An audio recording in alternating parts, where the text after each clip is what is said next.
I want to get back to one of our top stories right now. There are new calls for United Nations Ambassador Susan Rice to resign.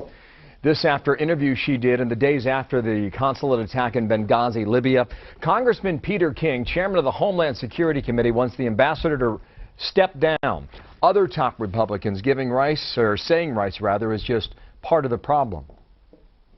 Let me ask you, Peter King has called for Ambassador Rice to resign. Do you agree? No, I think she's the messenger. I mean, for her to come out and say that what she said, obviously, was total ignorance of the facts. He said messenger. I want to touch on that in a moment. But first, Republican Congresswoman and Deputy Whip Marcia Blackburn with me. And good morning to you and welcome back to our program here. Good morning. What do you think is the proper course of action now? You know, I think that Susan Rice needs to step down. One of two things occurred. Either she saw the intelligence and decided she was going to nuance or tweak and say what she said, calling it a response to the video, or she was told by those above her to go out and say that this was a response to the video. And Bill, Eli Lake just posted an article on Daily Beast which shows how they cherry-picked some information, or alludes to their cherry picking of information, and this is the reason we need investigations. I see. We need to get to the bottom of this. Yeah, so you believe, just to be clear, that she should resign?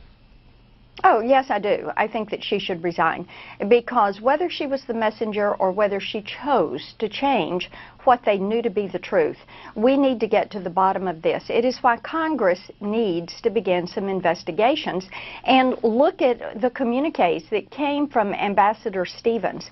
Look at what was transpiring there in Libya.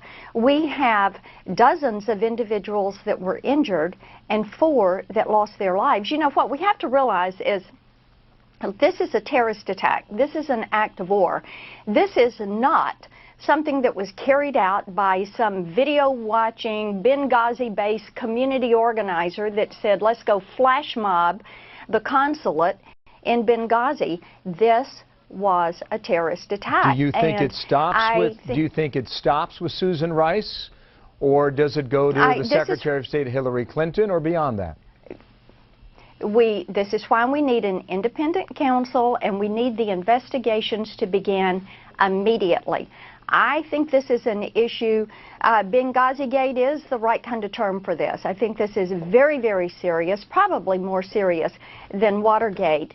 And to call this a response to a video when it was obviously a terrorist attack. And Bill, the other thing is when you read some of the documentation on this and you know that there had been other sites and locations that had been under attack in Libya, when you know that the Libyan government had felt there was something that was getting ready to transpire, when you know that a Gitmo detainee was released to Gaddafi and Gaddafi releases that detainee in a compromise that he had made trying to save his skin, and when you know these things and yet you do not look at this as a terrorist action but say it was a response, I just think that this is it plays up the lack of trust.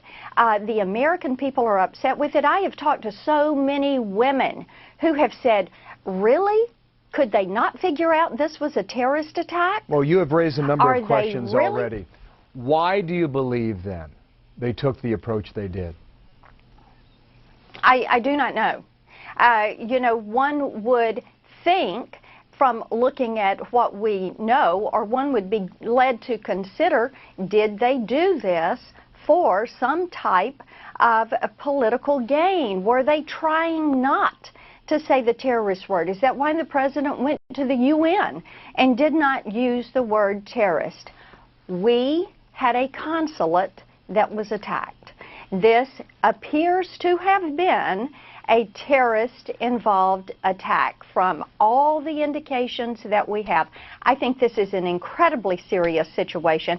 I think it is imperative for the administration to begin to respond to the questions that House Republicans are asking. And you have our chairman of the Armed Services Committee and the Appropriations Committee and the Homeland Security Committee, all who have written more than a week ago and yet have not gotten responses from the administration. I think that the letter that Senator Corker and Senator Lieberman, Senator Isaacson sent, it is right on point, and I know there are lots of questions asked right now, Bill, and we want to get to the bottom of this because it is incredibly serious to our national security. Understood. And let me just move we need to look at why the policies have failed. I just want to get to one more thing. Peter King said basically what you say as well is either intentional or unintentional misleading, and then you had David Axelrod and David Plouffe in the Sunday morning shows that seem to contradict one another yet again.